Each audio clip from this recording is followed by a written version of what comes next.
Hey folks, Bede here. I'm a writer with 15 years in the screen trade, and these are my 50 laws of writing.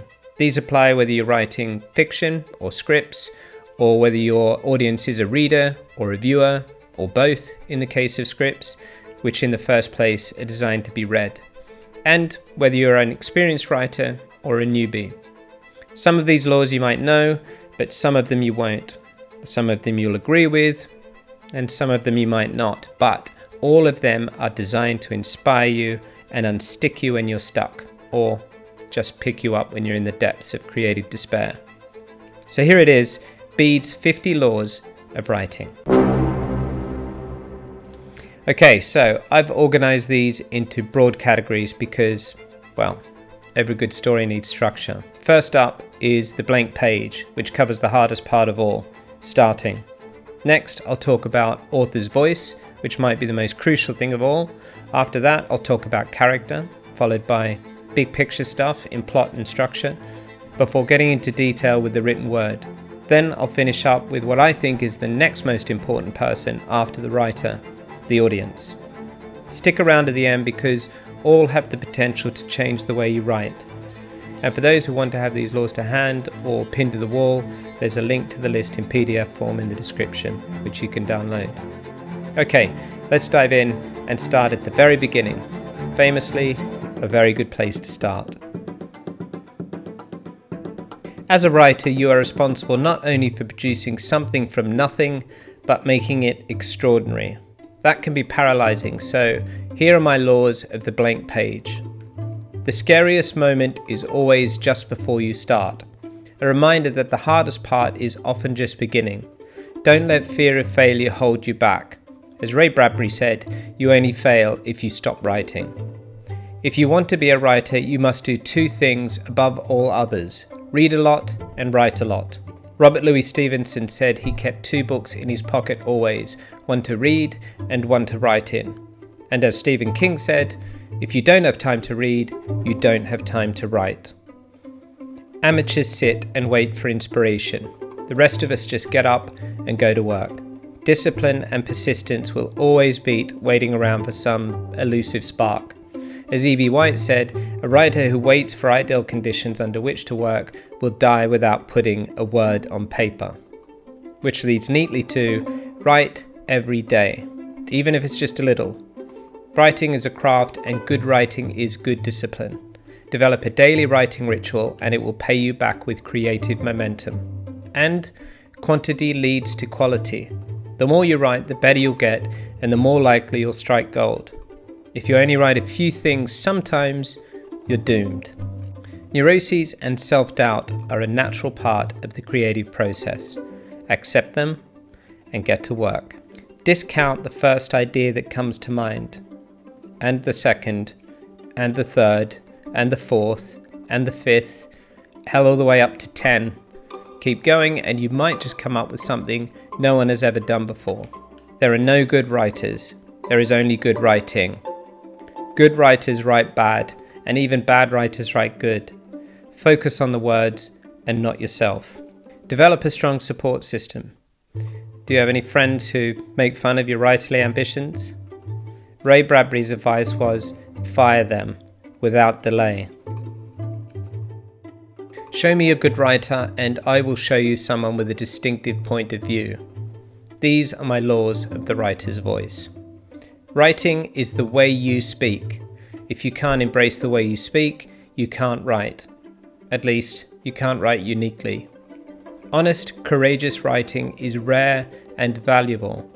If you would never dare to put in print what you think, you probably won't write anything worth reading.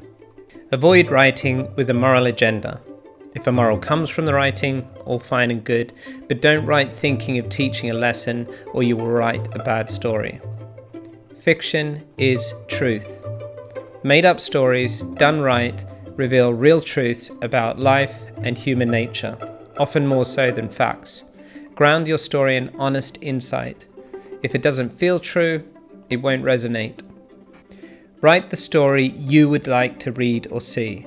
Forget what the market wants, or what everybody else is doing, or what works.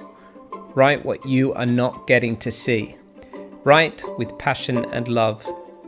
You'll often hear the adage, write what you know, but I've always thought a better rule is to write only what you care about, and care about what you write. My favourite part of writing, and likely yours, characters are the reason stories exist. So here are my laws for writing character. Every character has to want something, even if it's only a glass of water.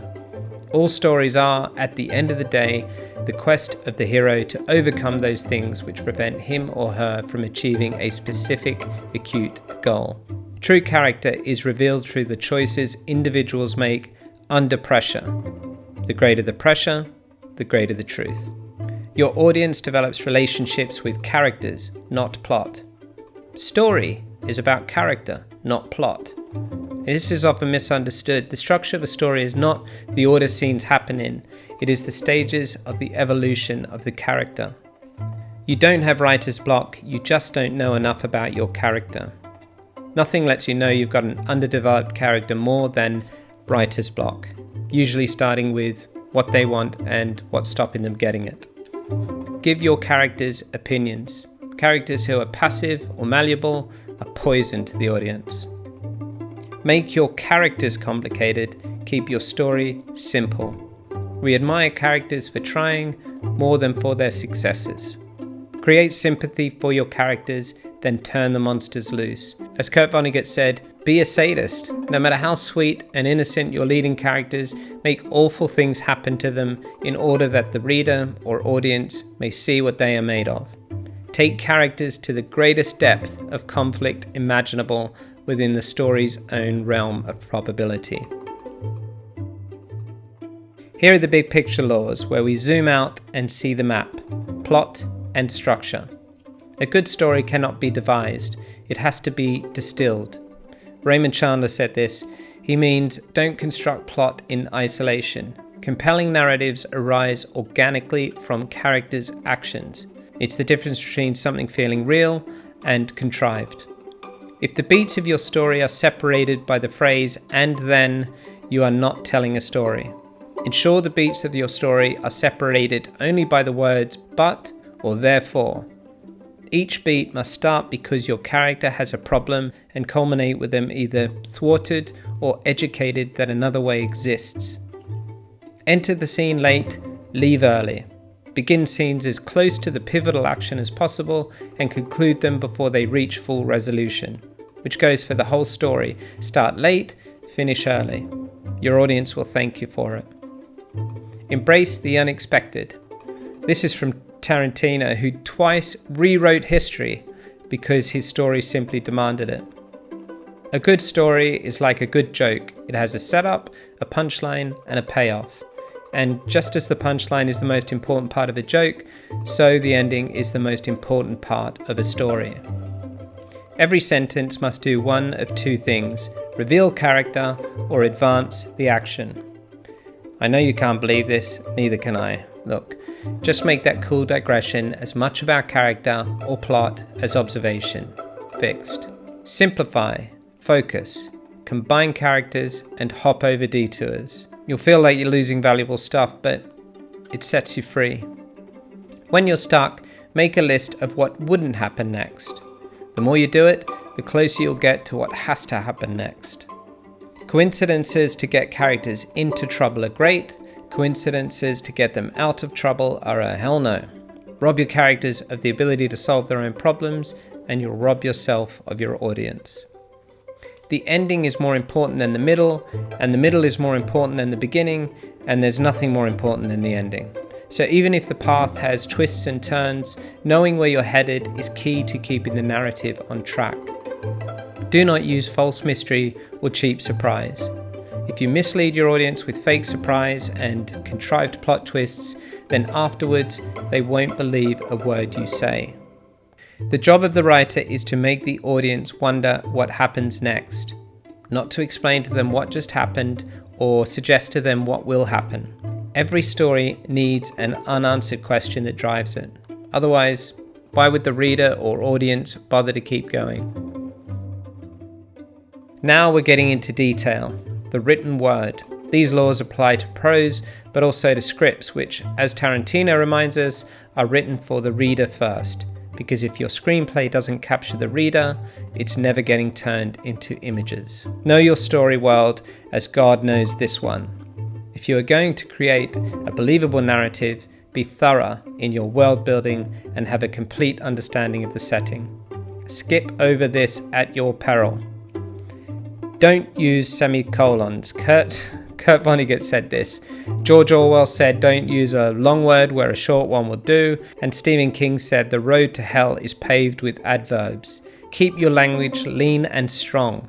It's the difference between the audience following your story with their head or with their heart. We don't want them to think, we want them to feel. Evoke. The use of simile and other figurative language and imagery is one of the great delights of the reader who get to picture it. Which brings us to one of the most famous laws of all. Show, don't tell. Don't tell me the moon is shining, said Chekhov. Show me the glint of light on broken glass.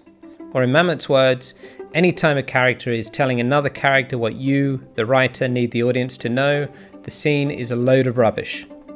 Except he didn't use those words, he used rude words. Kill your darlings.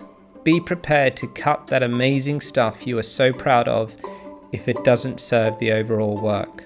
It will always make it better. Write with the door closed, rewrite with the door open. This is Stephen King's way of saying, create your work for yourself first, but then be receptive to feedback. Put a subtext under every text. In real life, people rarely, if ever, say what they actually mean. They talk around it, and then their actions reveal who they really are. And so it should be for your characters. Description begins in the writer's imagination, but should finish in the reader's. Stephen King encourages writers to spark the reader's imagination rather than over-describing every detail. I think this goes for scripts too. If it is possible to cut a word out, always cut it out. Always. Writing is rewriting. As Stephen King put it, the first draft is just you telling the story to yourself without self-censorship.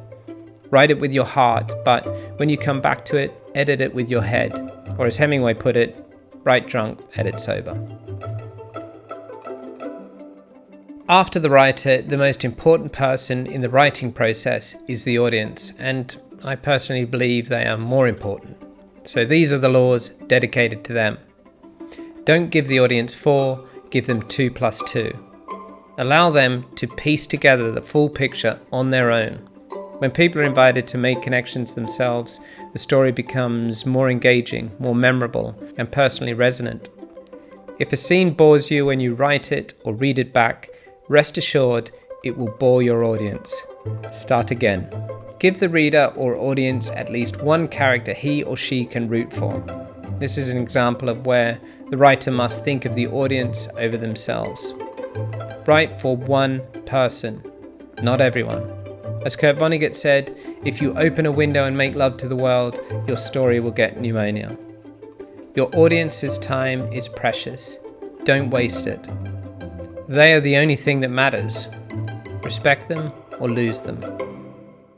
Okay, so that's it, my 50 laws of writing, but I have one more which is dedicated to my dad, an artist and musician who would surely frown if I didn't add it. Know the rules so you can break them. This is a painting by a young Picasso in 1897, and this is one by the same artist 30 years later. So, learn the laws, then forget everything you learned, and just tell your story. Okay, so there you have it, 51 laws. Did I miss any? Let me know in the comments below if you think so, and if there are enough of them, we'll do a part 2. Thank you, and remember to practice any art, no matter how well or badly, is a way to make your soul grow. So do it.